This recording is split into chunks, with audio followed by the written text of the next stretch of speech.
Assalamualaikum warahmatullahi wabarakatuh. Perkenalkan kami dari kelompok 4 yang terdiri dari saya Ilya Musfiah, Wahyu Aditya, dan Febrianti Eka Cahyanara.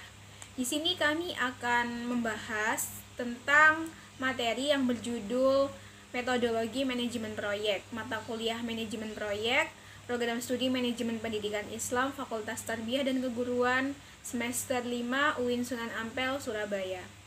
Pada kali ini kita akan membawakan materi dengan judul Metodologi Manajemen Proyek. Nah, untuk submaterinya di sini ada 5 submateri. Yang pertama adalah proyek initiation atau proyek inisiasi proyek. Kemudian yang kedua membahas tentang project planning atau perencanaan proyek, dan yang ketiga tentang project execution atau pelaksanaan proyek. Kemudian keempat adalah project controlling atau pengendalian proyek, dan yang terakhir adalah project closure atau penutupan proyek. Selanjutnya yaitu adalah tahap inisiasi proyek. Tahap inisiasi proyek merupakan tahap awal kegiatan proyek sejak sebuah proyek disepakati untuk dikerjakan. Pada tahap ini, permasalahan yang ingin diselesaikan akan diidentifikasi.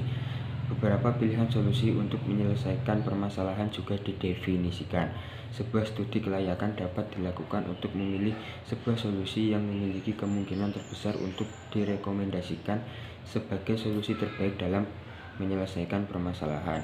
Yang pertama, pada tahap perencanaan dan desain. Pada tahap ini, dokumen perencanaan akan disusun secara terperinci sebagai panduan bagi tim proyek selama kegiatan proyek berlangsung. Yang kedua yaitu tahap eksekusi. Pada tahap ini, tujuan proyek secara fisik akan dibangun. Seluruh aktivitas yang terdapat dokumen project plan akan juga dieksekusi. Selanjutnya pada tahap pemantauan. Pada tahap ini dilakukan pemantauan dan kontrol penyelesaian tujuan sebagai hasil akhir proyek. Dan yang terakhir yaitu tahap penutupan. Oke, selanjutnya yaitu adalah perencanaan proyek.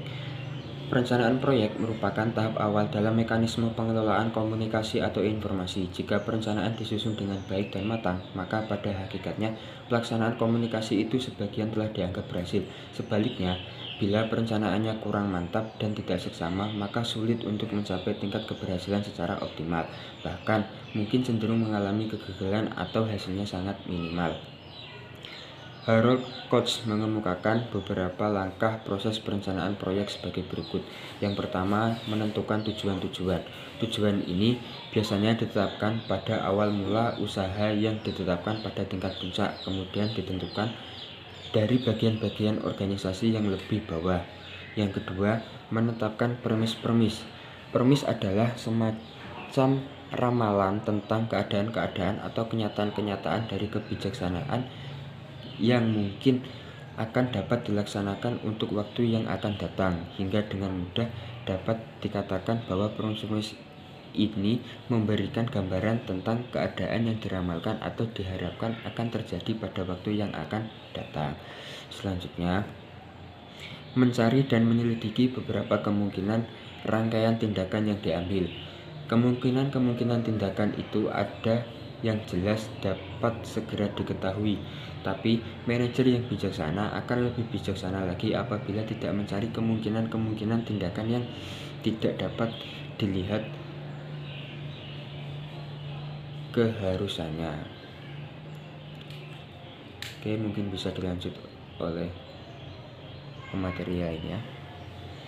Yaitu project execution. Setelah proyek direncanakan dengan matang, tahap selanjutnya yaitu pelaksanaan atau realisasi agar proyek tersebut dapat mencapai tujuan. Dalam tahap ini, semua perencanaan yang disebutkan akan direalisasikan sebaik mungkin untuk dapat mencapai keinginan yang ditargetkan. Jadi intinya project execution ini merupakan tindakan lanjut dari apa yang telah dituangkan dalam project management plan. Tujuan dari project execution ini yang pertama, merealisasikan perencanaan proyek yang tertuang dalam perencanaan dalam project management plan. Yang kedua yaitu mengkoordinasikan kinerja tim dan mengoptimalkan serta memanfaatkan sumber daya non-personil. Yang ketiga yaitu merealisasikan perubahan perencanaan proyek yang telah disetujui. Selanjutnya, mekanisme dari project execution. Yang pertama, setelah Project Management Plan digunakan sebagai acuan dalam pelaksanaan proyek, maka dilakukan yang pertama, manajer proyek dan tim harus bekerja sama tim selama pelaksanaan proyek berlangsung. Yang kedua yaitu manajer proyek dan tim melaksanakan semua tugas yang sudah tertuang di dalam Project Management Plan. Yang ketiga, membuat laporan pelaksanaan proyek. Yang terakhir yaitu mendapatkan persetujuan untuk setiap fase pekerjaan proyek yang telah diselesaikan. Selanjutnya yaitu project controlling adalah pengontrolan terhadap kegiatan atau aktivitas suatu proyek. Apakah langkah demi langkah dalam pelaksanaan kegiatan proyek tersebut sudah sesuai dengan yang telah ditentukan pada project management plan. Selain itu, project controlling juga mengecek apakah kegiatan atau aktivitas proyek yang dijalankan telah sesuai dengan estimasi dan rencana awal, serta sudah sesuai dengan estimasi atau tindakan apa saja yang harus dilakukan agar tujuan proyek dapat terpenuhi. Tujuan project controlling yaitu yang pertama, memastikan pencapaian tujuan proyek sesuai dengan target yang telah ditentukan. Yang kedua, mengontrol pelaksanaan proyek agar sesuai dengan estimasi dan rencana awal. Yang ketiga yaitu diharapkan adanya masukan apakah project management plan perlu diperbaharui atau tidak. Selanjutnya, mekanisme dari project controlling. Yang pertama yaitu kontrol terhadap time, scope, quality dengan cara membandingkan rencana jadwal, lingkup, dan kualitas terhadap actual progress kita gunakan from activity tracking table. Yang kedua yaitu kontrol terhadap biaya atau cost dengan cara menentukan biaya dari awal sampai saat proyek dikerjakan, lalu membandingkan actual expenditure dengan rencana anggaran, kemudian menentukan biaya dan waktu. Lalu rumusnya yaitu estimate at completion sama dengan actual expenditure ditambah estimate to complete. Jadi intinya rumus menentukan biaya dan waktu penyelesaian proyek sama dengan biaya yang telah dikeluarkan ditambah biaya dan waktu dari saat ini sampai selesainya suatu proyek. Yang ketiga yaitu dari informasi yang diperoleh lalu membuat laporan tentang status dan kemajuan proyek. Yang keempat, yang terakhir yaitu bila dari hasil pengamatan diperlukan perubahan planning, maka lakukan replanning serta gunakan from estimate cost at completion. Oke, kali ini kita masuk ke submateri terakhir yaitu project closure atau proyek. Pada fase ini, proyek itu sudah ada pada tahap akhir atau tinggal penyelesaian. Nah, kegiatan utama pada proyek closure ini yaitu mengakhiri ataupun menyelesaikan tanggung jawab dari manajer proyek. Jadi sebelumnya kita sudah tahu tugas-tugas manajer proyek itu apa saja pada materi sebelumnya, maka dari itu pada tahapan ini itu diselesaikan. Apa saja sih kegiatan utamanya? Yang pertama adalah menyerahkan hasil akhir proyek kepada klien. Dan yang kedua adalah menyerahkan dokumentasi proyek. Jadi selama proyek berlangsung dokumentasi diserahkan pada tahap ini. Kemudian yang ketiga adalah mengakhiri kontrak kerja dengan supplier proyek. Jadi mengakhiri kontrak kerja dengan para supplier proyek selama proyek ini berlangsung.